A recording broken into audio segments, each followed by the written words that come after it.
पालीताड़ा मंदिर निम्न में से किस राज्य में स्थित है। इससे पूछा गया कि पालीताड़ा मंदिर किस राज्य में स्थित है। तो इसका राइट आंसर होगा ऑप्शन बी गुजरात। पालीताड़ा मंदिर गुजरात में स्थित है। हमारा अगला क्वेश्चन है दिगंबर संप्रदाय इनमें से किस धर्म से संबंधित है। इसे पूछा गया है कि दिगंबर संप्रदाय किस धर्म से संबंधित है। तो दिगंबर संप्रदाय जैन धर्म से संबंधित है। तो इसका राइट आंसर ऑप्शन डी होगा। हमारा अगला क्वेश्चन है 6वीं शताब्दी ईसा पूर्व के प्रारंभ में भगवान महावीर का जन्म निम्नलिखित में से किस स्थान पर हुआ था। इससे पूछा गया कि भगवान महावीर का जन्म किस स्थान पर हुआ था। तो भगवान महावीर का जन्म 540 ईसा पूर्व वैशाली में हुआ था। कहाँ पर? 540 ईसा पूर्व वैशाली में हुआ था। तो इसका राइट आंसर ऑप्शन सी होगा। हमारा अगला क्वेश्चन है भगवान महावीर का मूल नाम क्या है। इससे पूछा गया कि भगवान महावीर का मूल नाम क्या है। तो भगवान महावीर का मूल नाम वर्धमान था। तो इसका राइट आंसर ऑप्शन डी होगा। हमारा अगला क्वेश्चन है जैन मठ संस्थानों को क्या कहा जाता है। इससे पूछा गया कि जैन मठ संस्थानों को क्या कहा जाता है। तो जैन मठ संस्थानों को बसादिश कहा जाता है। तो इसका राइट आंसर ऑप्शन डी होगा।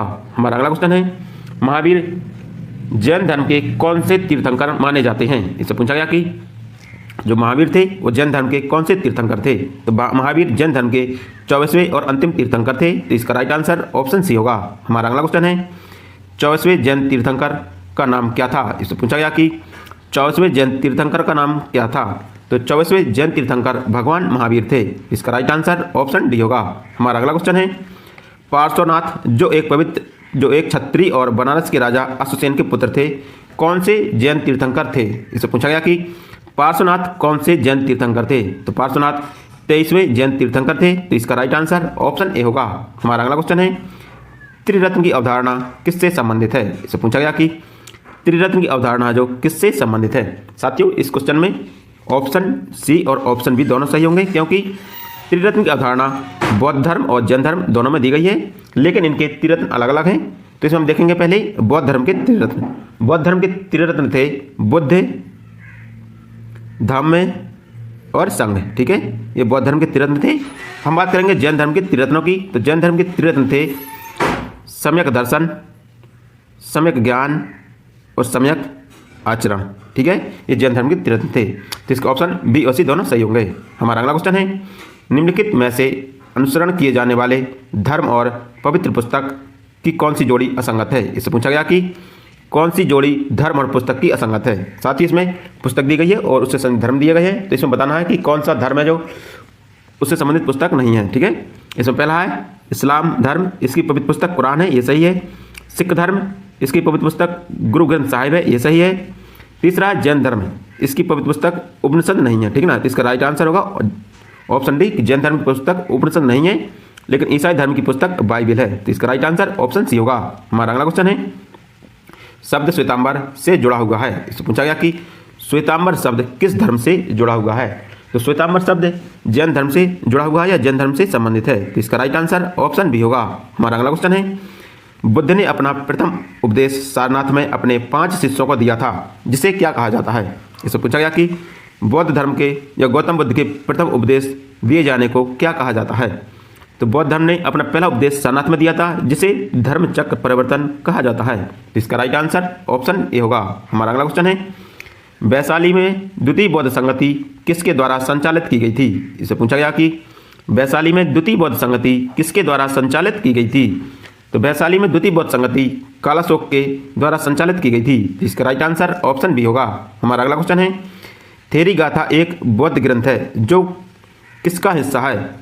यह भिक्षुणियों द्वारा रचित छंदों का संग्रह है। इससे पूछा गया कि थेरी गाथा किसका हिस्सा है जो यह भिक्षुणियों के द्वारा रचित छंद ग्रह है।